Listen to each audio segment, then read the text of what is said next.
Hola a todos, soy Cristina Lozano, soy adjunta de la unidad de arritmias del Hospital Ramón y Cajal y voy a daros esta clase que se titula Taquiarritmias de QRS estrecho, fibrilación auricular y flúter. La he dividido en dos partes, pues simplemente para que no ocupe 1.000.000 de gigas y esta va a ser un poquito la estructura de la clase. Primero voy a dar una definición breve sobre las taquiarritmias de QRS estrecho, luego voy a hablar del manejo inicial. Y con esto me refiero pues al manejo generalista de cualquier taquiarritmia de QRS estrecho, que va a depender de la estabilidad hemodinámica del paciente, ahora lo veremos. Luego voy a mencionar brevemente cómo clasificar estas arritmias y nos centraremos en esta primera parte en el diagnóstico electrocardiográfico y en las maniobras de bloqueo del nodo AV. Y luego para la segunda parte pues he dejado ya lo que es pues un breve resumen de las diferentes entidades y cómo manejarlas. Así que, ¿cómo se define una taquicardia de QRS estrecho? Pues bueno, esto es un poco obvio, pero pues es todo ritmo cardíaco con una frecuencia cardíaca superior a los 100 latidos por minuto, ¿no? Que es como el límite superior de la normalidad de un ritmo sinusal normal, y cuya duración del QRS pues sea menor de 120 milisegundos, que es lo que define un QRS estrecho. Al final, las taquicardias de QRS estrecho, en su gran mayoría, pues van a ser taquicardias de origen supraventricular. Esto es arritmias que surgen por encima de los ventrículos, pues ya sea cerca del nodo sinusal, en el miocardio auricular o en el nodo auriculoventricular, o bien que depende su mantenimiento de cualquiera de estas estructuras. Hay algunas pocas excepciones de taquicardias de QRS estrecho que finalmente puedan no ser taquicardias supraventriculares. Por ejemplo, algunas taquicardias ventriculares que se originan en el miocardio septal a nivel muy alto, cerca del sistema normal de conducción, pueden llegar a tener QRS muy estrechitos e imitar este tipo de arritmias, pero vamos, en general nos podemos quedar con que una taquicardia de QRS estrecho va a ser siempre una taquicardia supraventricular. Y bien, como os decía, voy a empezar por el manejo. ¿Por qué? Porque al final cualquier paciente que se presente a nosotros en la urgencia o en una consulta, en un ambulatorio, con una taquicardia de QRS estrecho, la que sea, siempre vamos a tener que hacer una primera valoración de cara a pues, hacer un manejo urgente de aquellos contextos que así lo requieran, ¿no? Entonces, lo primero de todo va a ser valorar la estabilidad clínica y hemodinámica del paciente. Y esto pues, va a ser relativamente sencillo. Nos tenemos que fijar pues, si el paciente está hipotenso, esto es que tenga pues, una tensión arterial sistólica por debajo de 9 o diastólica por debajo de 5. Si el paciente se encuentra en una situación de shock, esto es, pues también lo mismo, ¿no? Un paciente que se encuentre hipotenso, como os decía, por debajo de 90 de sistólica o 50 de diastólica, o bien que tenga una caída en su tensión arterial sistólica de más de 30 milímetros de mercurio y con signos de hipoperfusión periférica, por lo típico, ¿no? Oliguria, palidez, frialdad de extremidades, sudoración o bien disminución del nivel de conciencia, ¿no? También es un síntoma que está ocurre en las situaciones de shock, ¿no? O bien, si se trata de una inestabilidad clínica, ¿no? Un paciente que está pues, con un dolor anginoso, o bien con una disnea rápidamente progresiva, un paciente que se presenta en insuficiencia cardíaca o en situación de edema agudo de pulmón. No, esto va a ser lo primero que vamos a tener que valorar en cualquier paciente que consulte por una taquicardia de QRS estrecho.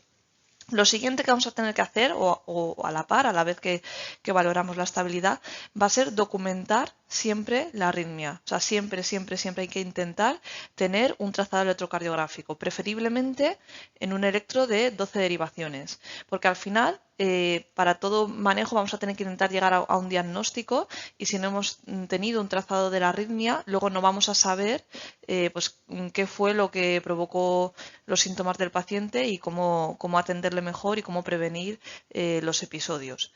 Si no puede ser de otra manera, pues nos conformaremos con el típico trazado de ritmo que sale ¿no? de los monitores o de los desfibriladores, pero preferiblemente vamos a intentar obtener un trazado de 12 derivaciones. Una vez realizada la valoración de la situación hemodinámica del paciente y una vez obtenido el trazado electrocardiográfico, preferiblemente de 12 derivaciones, podremos ya actuar en consecuencia y podremos encontrarnos en uno de estos tres escenarios. El primero es que el paciente esté inestable y la taquicardia de QRS estrecho corresponda con una taquicardia sinusal.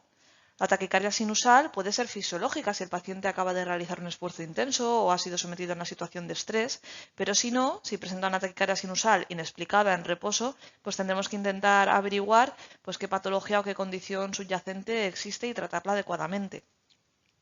El segundo escenario es que el paciente se encuentre inestable y esté efectivamente en una taquiarritmia de QRS estrecho o una taquicardia supraventricular. En este caso tendremos que proceder a realizar una cardioversión.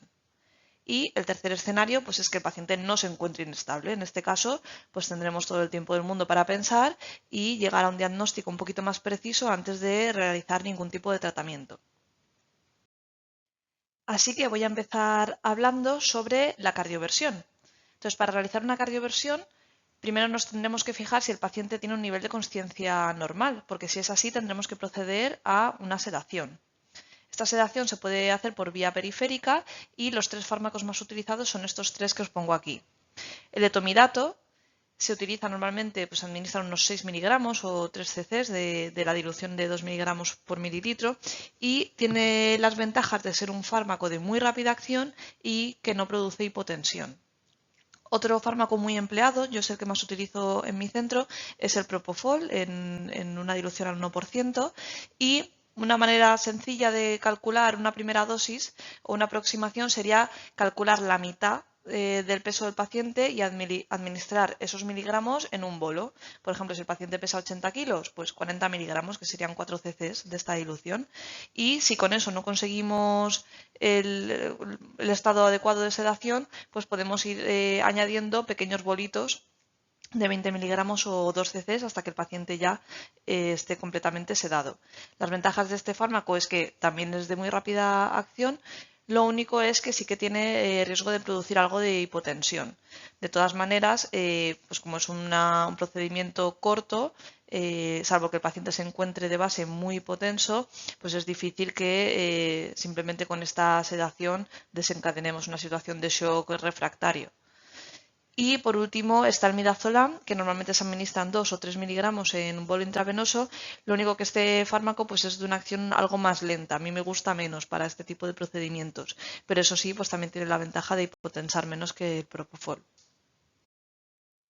Una vez que el paciente ya está sedado, lo que tendremos que hacer será seleccionar la sincronización. Esto lo que hace es que el aparato sense los QRS del paciente y cuando administre la energía intentará administrarla sobre el QRS.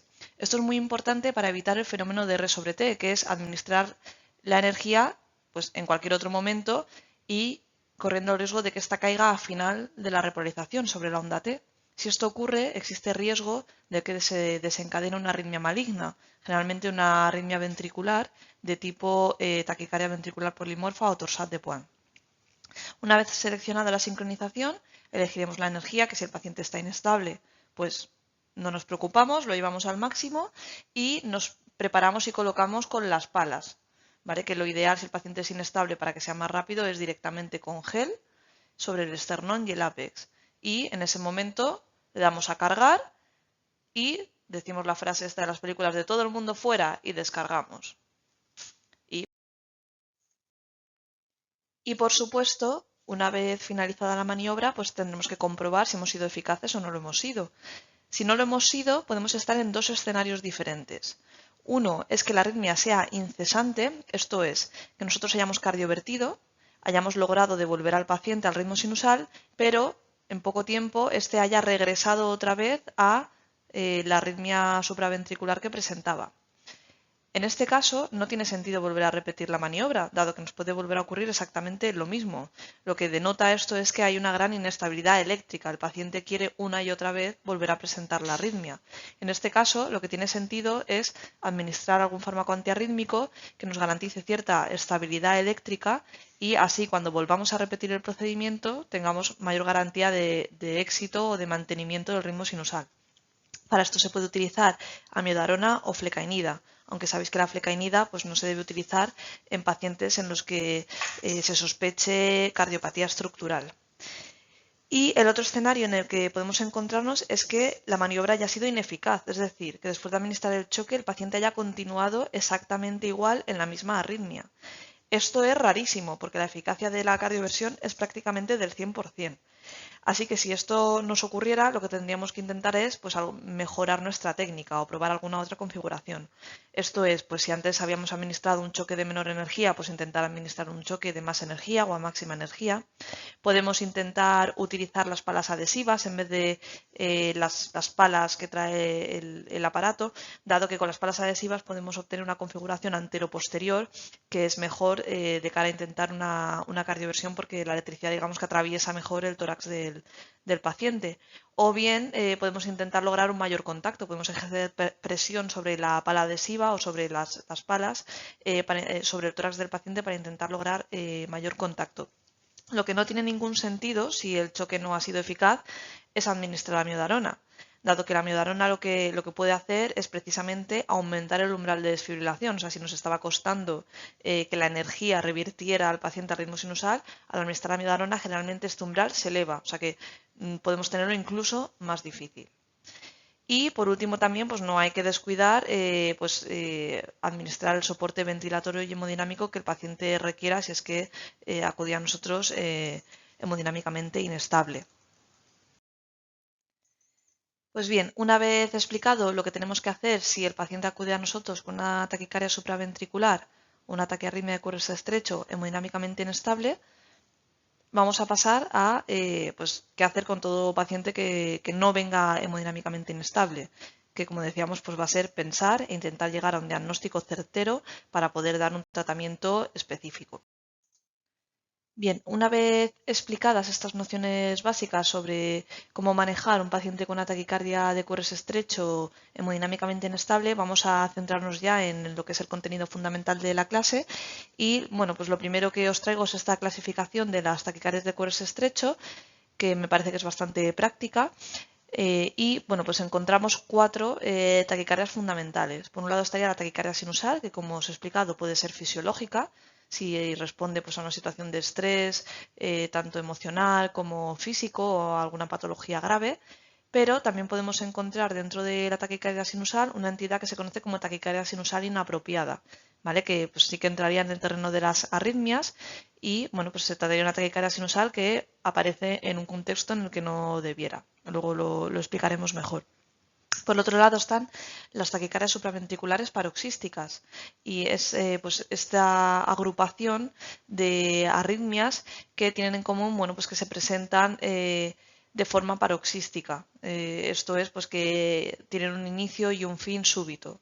Pero dentro de este cajón, digamos, de las taquicardias supraventriculares paroxísticas, pues podemos encontrar diferentes entidades. Las 4 entidades fundamentales son la taquicardia auricular y dentro de esta tendríamos la taquicardia auricular multifocal, que se saldría un poquito de lo que es este espectro de las taquicardias supraventriculares paroxísticas. Luego tenemos la taquicardia intranodal, la taquicardia de la unión auriculoventricular o JET, que es el acrónimo en inglés de Junctional Ectopic Tachycardia. Y por último, las taquicardias mediadas por vía accesoria de tipo taquicardia ortodrómica, porque que son las que utilizan el sistema normal de conducción como vía anterógrada. Sabéis que hay otro tipo de taquicardias mediadas por vía accesoria que son las taquicardias antidrómicas. Estas son las que utilizan la vía accesoria como brazo anterógrado de la taquicardia y el sistema normal de conducción como brazo retrógrado, pero estas taquicardias se caracterizan por ser taquicardias de QRS ancho, o sea que no entrarían dentro de lo que es el contenido de esta clase. Y por último, también como taquicardias de QRS estrecho fundamentales y muy prevalentes, pues encontramos la fibrilación auricular y el flúter auricular, que puede ser típico si es ismodependiente o atípico, que sería cualquier otro tipo de flúter. Esa clasificación que os acabo de dar es una clasificación pues más bien práctica, ¿no? Con 4 grandes bloques. Pero si quisiéramos hacer una clasificación más teórica, pues podríamos clasificar estas arritmias según el mecanismo electrofisiológico implicado. En ese sentido, pues encontraríamos 3 tipos de arritmias. Las que se deben a un automatismo aumentado. Estas arritmias tienen en común pues, que son ligeramente irregulares. ¿Qué quiere decir esto? Pues que pueden presentar fenómenos de enfriamiento o calentamiento es decir, que no son completamente estables con una frecuencia cardíaca o longitud de ciclo completamente regular, sino que suelen presentar pequeñas variaciones en ese sentido, ¿no? En el sentido de aceleración-desaceleración. Y por otro lado, suelen tener un comportamiento más bien incesante, es decir, de entrada y salida constante de la taquicardia a ritmo sinusal. En este bloque encontraríamos tanto la taquicardia sinusal inapropiada como las taquicardias auriculares, la mayoría de ellas, que son las que se conocen como taquicardias auriculares focales, se deben a un pequeño foco de automatismo, y también encontraríamos las taquicardias auriculares multifocales. Por otro lado, tenemos el segundo bloque, que serían las arritmias por reentrada. Estas arritmias ocurren porque existe un circuito eléctrico que puede ser por un obstáculo anatómico o bien funcional, que hace que la electricidad pues dé vueltas en torno a unas estructuras, y estas arritmias se caracterizan por ser muy regulares. En este bloque encontraríamos el flutter, la taquicardia intranodal, las taquicardias mediadas por vía accesoria y algunas pocas taquicardias auriculares, las que se deben a micro reentradas o microcircuitos. Y por último tendríamos la actividad fibrilatoria, que es pues esa arritmia que es irregularmente irregular, y pues encontramos fundamentalmente o únicamente pues la fibrilación auricular. Para llegar al diagnóstico de la arritmia concreta será fundamental el electrocardiograma de 12 derivaciones, como os comenté antes. Para ello tendremos que fijarnos en la regularidad de la longitud de ciclo. La longitud de ciclo es la distancia que hay entre dos QRS del electrocardiograma. Y en la onda P, fundamentalmente en dónde está la onda P, es decir, si cae antes, cae después del QRS, cae en medio del QRS, y cómo es, qué morfología tiene. Y por último nos podremos fijar en otros detalles, si es que los vemos, pues por ejemplo en cómo se inicia o cómo termina la taquicardia, o si existe bloqueo auriculoventricular o disociación AV, o qué ocurre cuando aparece un bloqueo de rama. Lo primero, como os decía, era la regularidad de la longitud de ciclo. Con esto podemos diferenciar las arritmias en regulares, que son aquellas que tienen muy poca variabilidad en la longitud de ciclo, esto es menos del 15%. Esto de lo que nos habla es de que el mecanismo más probable es un mecanismo reentrante. Y como vimos, las arritmias que tienen este tipo de mecanismos son el flutter auricular, la taquicardia intranodal y la taquicardia mediada por vía accesoria de tipo ortodrómico. También algunas taquicardias auriculares, las que son microreentrantes, pues pueden ser bastante regulares. Por otro lado, podemos encontrar arritmias que son irregulares, pero no del todo, es decir, que son regularmente irregulares o que siguen patrones. Esto es muy típico del flutter auricular cuando tiene conducción variable en un paciente, por ejemplo, que tiene un bloqueo AV de segundo grado. Es decir, que la arritmia puede ser irregular en el sentido de que primero aparezca una conducción 2-1 y otros ratos una conducción 3-1 o mayor 4-1, pero siempre estos intervalos, los 2-1 serán iguales entre sí, los 3-1 serán iguales entre sí, etc. Luego también tenemos las arritmias que son irregulares o ligeramente irregulares. Estas son las que presentan cierta variabilidad a la longitud de ciclo, superior al 15%. Esto de lo que nos habla es pues, de un mecanismo de automatismo, ¿no? O un mecanismo focal, y será típico de las taquicardias auriculares, de la mayoría de ellas, de las taquicardias auriculares focales. Y por último encontramos las arritmias que son irregularmente irregulares, que como sabéis es como la definición típica de la fibrilación auricular, aunque también puede ser una taquicardia auricular multifocal. Por ejemplo, en el electro de arriba, pues vemos una taquicardia de QRS estrecho con una longitud de ciclo muy estable, ¿vale? Es una arritmia muy regular. En este caso, pues seguramente habéis reconocido fácilmente que se trata de un flutter auricular, ¿vale? Porque vemos por debajo de los QRS pues los típicos dientes de sierra del flutter auricular. Sin embargo, si miráis abajo y nos fijamos en los QRS, tendríamos que decir que esta arritmia no es regular. Sin embargo, si nos fijamos bien, vemos pues, que cuando existen longitudes de ciclo más cortas, estas son iguales entre sí. Por ejemplo, lo podéis ver en los 5 primeros QRS, ¿no? La distancia que hay entre ellos es la misma. De repente aparece una distancia algo mayor, una longitud de ciclo mayor, y luego se repite otra vez la corta y luego la larga, la corta y la larga. Es decir, esta es una arritmia que es regularmente irregular, ¿vale? Y, pues como os comentaba antes, se trata de un flutter auricular con una conducción variable. Está alternando entre una conducción 2-1 y una conducción 3-1. Arriba, por ejemplo, ¿qué es lo que tenemos? Pues tenemos una arritmia que es irregular, ¿vale? Porque al principio comienza con una longitud de ciclo mayor y termina con una longitud de ciclo menor. Sin embargo, no es caótica, no es irregularmente irregular, sino que parece que sigue pues una tónica, ¿no? Y si nos fijamos bien, lo que parece es que empieza más lento y va poco a poco calentándose, ¿vale?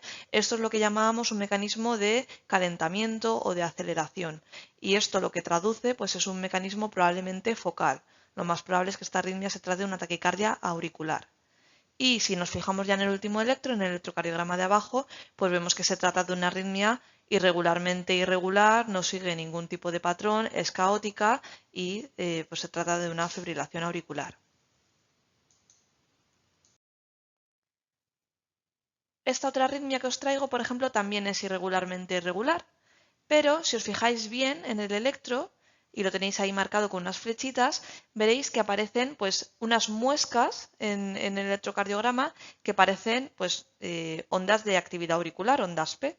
Sin embargo, estas son diferentes entre sí, ¿no? Veis que pues tenéis marcado con la primera flecha una onda que es más bien redondita, después en la segunda flecha una onda que es mucho más picuda, la tercera una que no es tan picuda, la cuarta una que está invertida, es una onda P negativa, la quinta vuelve a ser también una onda P invertida. Sabemos diferentes morfologías de onda P. Cuando vemos una arritmia irregularmente irregular, pero somos capaces de ver una actividad auricular, aunque sea con ondas P de diferente morfología, pues se trataría de una taquicardia auricular multifocal. El segundo ítem a analizar será la onda P. Lo primero de todo es dónde está la onda P, o sea, cuál es la relación entre la onda P y el QRS. ¿Vale? Pues atendiendo a la localización de la onda P podemos diferenciar las arritmias supraventriculares en dos, que son las de RP corto o las de RP largo. Llamamos arritmias de RP corto aquellas en las que el intervalo RP es menor que el intervalo PR.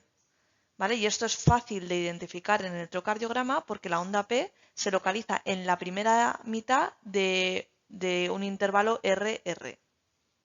Y por otro lado encontramos las arritmias de RP largo, que son aquellas en las que el intervalo RP es mayor que el intervalo PR, ¿vale? En este caso la onda P cae en la segunda mitad de un intervalo RR. Dentro de las arritmias de RP corto, a mí me gusta hablar de las de RP ultra corto. En estas el RP es menor de 70 milisegundos, o sea, la onda P cae muy cerquita del QRS o puede estar dentro del QRS y ser difícil de ver. ¿Vale? La arritmia más típica con un RP ultra corto es la taquicardia intranodal típica. Y luego encontramos el resto de RP corto, que son aquellas en las que igualmente el intervalo RP es menor que el PR, pero ya no es tan corto, es generalmente mayor de 70 milisegundos. La arritmia más frecuente dentro de esta categoría son las taquicardias mediadas por vía accesoria de tipo ortodrómico y más infrecuentemente las taquicardias intranodales atípicas o las taquicardias auriculares, pero como digo, más infrecuentemente. Y por último tenemos las de RP largo, ¿vale? La mejor representante de esta categoría serían las taquicardias auriculares. La mayoría de ellas van a ser de RP largo, aunque podríamos encontrar alguna taquicardia intranodal atípica o alguna taquicardia ortodrómica que también tenga RP largo, pero digamos que esto sería lo más habitual. Por ejemplo, en este electro, si yo tengo que buscar dónde está la onda P, pues la verdad es que se me hace muy difícil. Yo no encuentro pues ninguna deflexión que pueda decir claramente que se trate de una onda P. A lo mejor si me fijo mucho, pues vemos que aquí al final del QRS, en la cara inferior, pues parece que hay una pequeña deflexión negativa, pero vamos, muy difícil de decir. Yo aquí pues no sabría decir dónde está la onda P.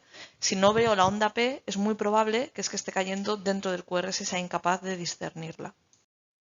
Y en este otro electro, pues ya la cosa está un poquito más clara, ¿no? Además lo tenéis ahí marcado con unas flechitas, pero vemos aquí, pues en la cara inferior, una pequeña deflexión negativa, ¿vale? En 2, 3 y en AVF, ¿vale? Y aquí no se ve bien, pero también podría verse una deflexión positiva en AVR, ¿vale? Esta sería una taquicardia de RP corto, e igual que la anterior, bueno, de RP ultra corto, E igual que el anterior, se trataría de una taquicardia intranodal. Y aquí en este electro, ¿qué es lo que encontramos? Pues bien, si nos fijamos, podemos ver que existen deflexiones aquí positivas, ¿verdad? Que se tratarían de ondas P y en este caso, pues estaría justo en el límite, ¿no? Pero parece que sería de una taquicardia de RP corto, ¿no? Si nos fijamos aquí, por ejemplo, en la cara inferior, también vemos que está la onda P bastante cerquita del QRS anterior, ¿vale? Y aquí si nos fijamos, probablemente sea esta indentación negativa de aquí. Se trataría de una taquicardia de RP corto, ¿no?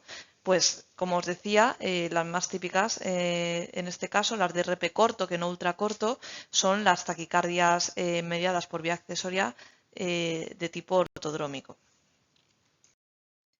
Y en este otro electro, pues lo que observamos es unas ondas P que están ya mucho más lejos del QRS previo, más bien están cerca del QRS siguiente, ¿vale? Sería una taquicardia de RP largo, ¿vale? Y el mejor representante y de lo que se trataba este electro, pues es una taquicardia auricular.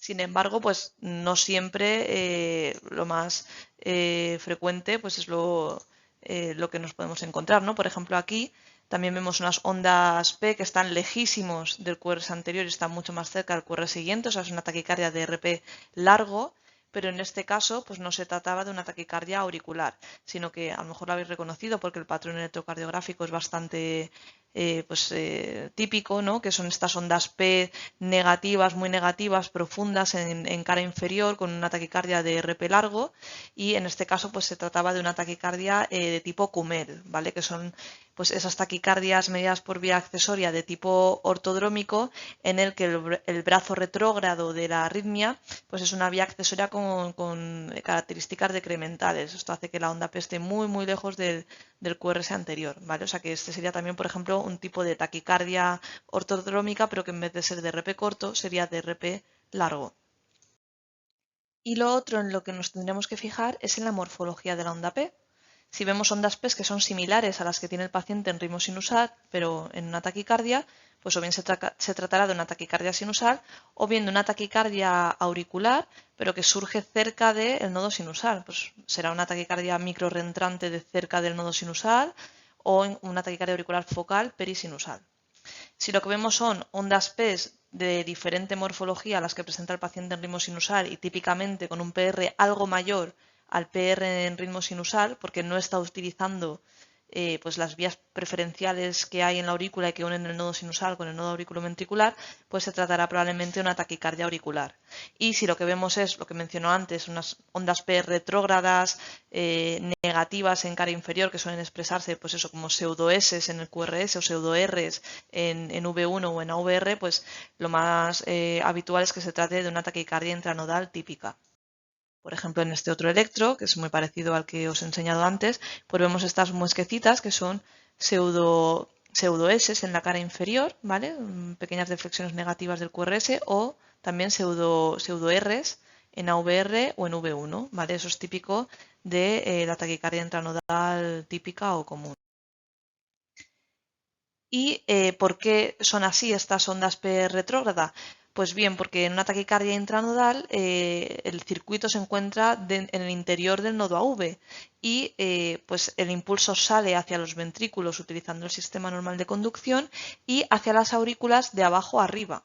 ¿Vale? Por eso lo que veremos en las derivaciones que ven la cara inferior, que son 2, 3 y AVF, serán indentaciones negativas porque el impulso se está alejando de la cara inferior y normalmente si la onda P del ritmo sinusal va de la aurícula derecha a la izquierda y tiene por tanto una morfología negativa en V1, que es la derivación que mira al lado derecho del corazón, pues en la taquicardia intranodal será al revés, ¿vale? Y puede aparecer como una pseudo R en V1. Y por último, podremos fijarnos en otro tipo de hallazgos. Por ejemplo, podemos fijarnos en cómo es el inicio o la terminación de la taquicardia. Una taquicardia que se inicia con esta sístole supraventricular que prolonga el PR será habitualmente una taquicardia intranodal común o típica, lo más habitual. Mientras que si se inicia con una extrasístole supraventricular que no prolonga el intervalo PR, lo más habitual es que se trate de una taquicardia auricular. Y las taquicardias que se inician con nuestra sístole ventricular, pues lo más habitual es que se trate de una taquicardia intranodal atípica o una taquicardia ortodrómica. Otros fenómenos que podemos ver en el electro, pues si observamos aquello del calentamiento-enfriamiento, ¿no? O la pequeña variabilidad que hay en la longitud de ciclo con aceleración-desaceleración, pues lo más habitual es que se trate de una taquicardia auricular focal. Y si tenemos pues la suerte de observar un bloqueo de rama que ocurre durante la taquicardia y que esto se acompaña de un alargamiento de la longitud de ciclo de la taquicardia, esto es prácticamente patognomónico de una taquicardia mediada por vía accesoria, concretamente una taquicardia ortodrómica por una vía que es ipsilateral al sitio del bloqueo. O bien, si observamos bloqueo auriculoventricular o disociación AV, que es un hallazgo rarísimo dentro de las taquicardias supraventriculares, pues se tratará de una taquicardia de la unión AV o una JET. Por ejemplo, en este electro lo que observamos pues es un típico fenómeno de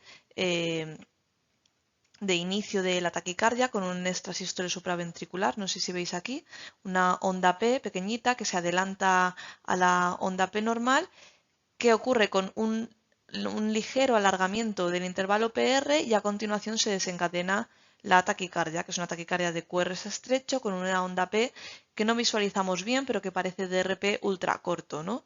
Pues lo más probable es que se trate de una taquicardia intranodal.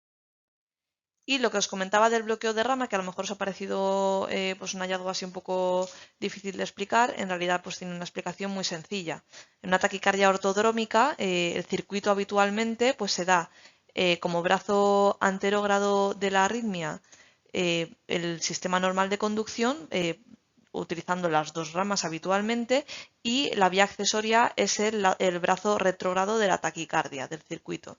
Pues bien, si ocurre que durante la taquicardia aparece un bloqueo de rama, por el mecanismo que sea, por ejemplo aquí veis, ¿no? Hay un bloqueo de rama izquierda en un paciente que tiene una vía accesoria izquierda. Pues bien, el brazo anterógrado de la taquicardia ya no podrá utilizar las dos ramas del sistema de conducción, sino que solo va a poder utilizar la rama derecha porque la rama izquierda se ha bloqueado. Pues bien, si la vía accesoria está en el lado izquierdo, es decir, el lado ipsilateral al bloqueo, ¿vale? Aparece un bloqueo de rama izquierda y la vía accesoria era izquierda, el brazo anterógrado va a tener que ir por la rama derecha y luego llegar hasta el ventrículo izquierdo y la vía accesoria que es de localización izquierda. ¿Vale? Entonces, si observamos este fenómeno, es decir, un bloqueo de rama durante la taquicardia que provoca un alargamiento de la longitud de ciclo de la arritmia, es prácticamente patognomónico de una vía accesoria, una taquicardia ortodrómica mediada por vía accesoria, que es ipsilateral al bloqueo de rama. Recapitulando, ¿en qué tenemos que fijarnos en el electrocardiograma? Lo primero de todo es si la arritmia es regular o no es regular. Si no es regular, pues podemos diferenciar si es irregularmente irregular, puesto ahí irregular al cuadrado, pues se tratará de una fibrilación auricular o una taquicardia auricular multifocal.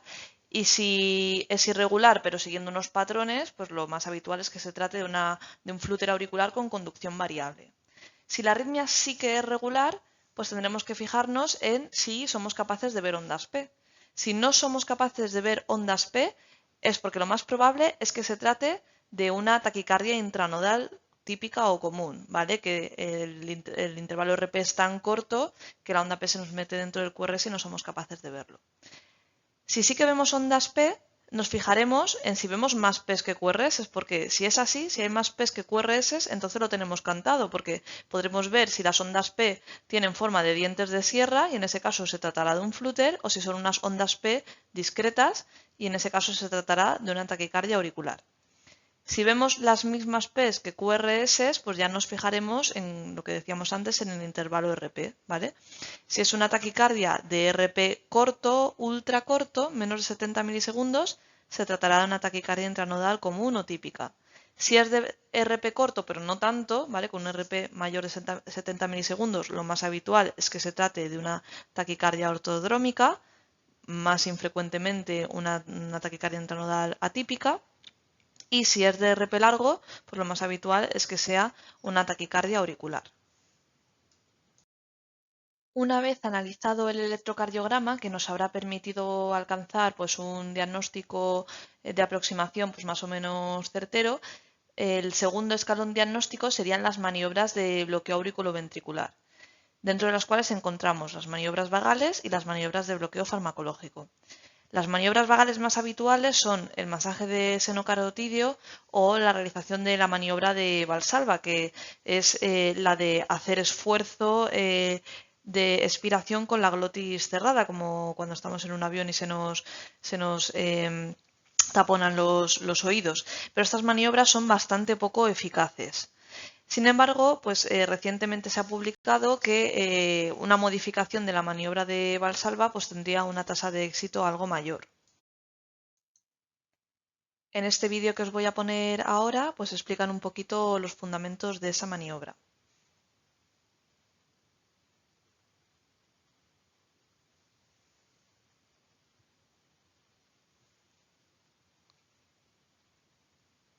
Primero le dicen al paciente que tiene que hacer un esfuerzo expiratorio, ¿vale? En este caso lo hacen con un medidor, y a continuación tumban al paciente en decúbito supino y le elevan las piernas. Y como veis, pues pasa de una taquicardia supraventricular a un ritmo sinusal.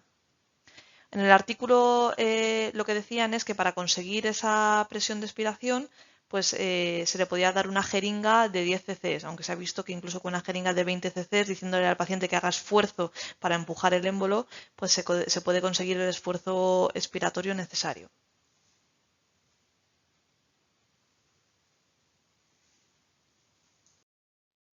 Y por otro lado tenemos las maniobras de bloqueo farmacológico, ¿vale? Que son también pues, como la cardioversión, de una efectividad cercana al 100%. Eso sí, hay que hacerlas bien y sin miedo. ¿Vale? Las dosis de adenosina intravenosa más habituales son 6, 12 o 18 miligramos y las de ATP son 10, 15 o 20 miligramos. Pero yo os pongo aquí una banderita de estas preconstitucional que no es para hacer apología de ninguna cosa, sino porque, bueno, pues mi jefe, ¿no?, de la unidad de arritmias siempre usa la frase esta que es como el lema franquista, ¿no?, de mejor una grande y libre, ¿no? O sea, mejor 18 miligramos de adenosina o 20 miligramos de adenosina IV y empujar con suero para saber que no vas a fallar, ¿no? Que vas a tener el efecto farmacológico seguro, porque si andas poniendo dosis bajitas, pues al final puede que no tengas efecto, encima normalmente se produce una taquicardia reactiva y pues al final te quedas un poco a ciegas o sin saber cuál es el resultado de la maniobra. La administración de este fármaco pues, suele tener mala tolerancia clínica, o sea hay que avisar al paciente de que va a notar una sensación súper desagradable, como un calor que le sube hasta la cabeza y como si se le fuera a parar el corazón o tal, porque es lo más habitual, incluso se les puede instruir, cuando note esta sensación intente no respirar demasiado profundo o demasiado rápido, ¿vale? Porque es lo que los pacientes tienden a hacer y así el electrocardiograma pues, nos saldrá menos artefactado, ¿no? Y bueno, pues es una maniobra que tiene un riesgo bajo pues de hipotensión, pero sí, sobre todo, pues riesgo de broncoespasmo, sobre todo en pacientes asmáticos o EPOC, en los que hay que evitar emplearla, y un riesgo no despreciable en torno al 1% de inducción de fibrilación auricular, ¿vale? Y bueno, pues aquí tenéis, por ejemplo, un ejemplo en electrocardiograma, una taquicardia supra, que con la administración de adenosina pues revierte completamente a ritmo sinusal, ¿vale? Esto también sería pues como con la cardioversión. Con una maniobra muy sencilla le hemos solucionado el problema al paciente pues por lo menos en el momento agudo, ¿no? Y como os decía, pues en pacientes asmáticos o EPOC o con historia de hiperreactividad bronquial hay que evitar utilizar estos fármacos y en este caso pues lo que se suele utilizar es el verapamilo, el manidón, normalmente una ampolla intravenosa administrada en bolo y también con el mismo resultado, ¿no? ¿Y qué es lo que podemos obtener después de realizar estas maniobras vagales o este bloqueo farmacológico del nodo AV? Pues bien, podemos encontrar 4 tipos de respuesta. Por un lado, podemos ver que la arritmia permanezca exactamente igual o sin cambios, ¿no? En este caso, como os decía, la efectividad es prácticamente del 100%. Entonces, si no vemos ningún resultado, lo más probable es que lo hayamos hecho mal, no hayamos administrado la dosis adecuada o bien que no hayamos empujado con suero para que el efecto sea rápido, porque es un fármaco que tiene una vida media muy corta, ¿vale? Si lo administramos lentamente podemos no ver el efecto. o más raramente pues podría tratarse de una taquicardia ventricular, que estas arritmias pues la mayoría no revierten con la administración de adenosina ni de ATP, aunque hay algunas que sí que lo hacen, pero bueno, pues podría tratarse una taquicardia ventricular de esas que os decía antes, que pueden ser de QRS estrecho porque son de origen septal alto y que nos estemos equivocando y no se trate verdaderamente una taquicardia supraventricular.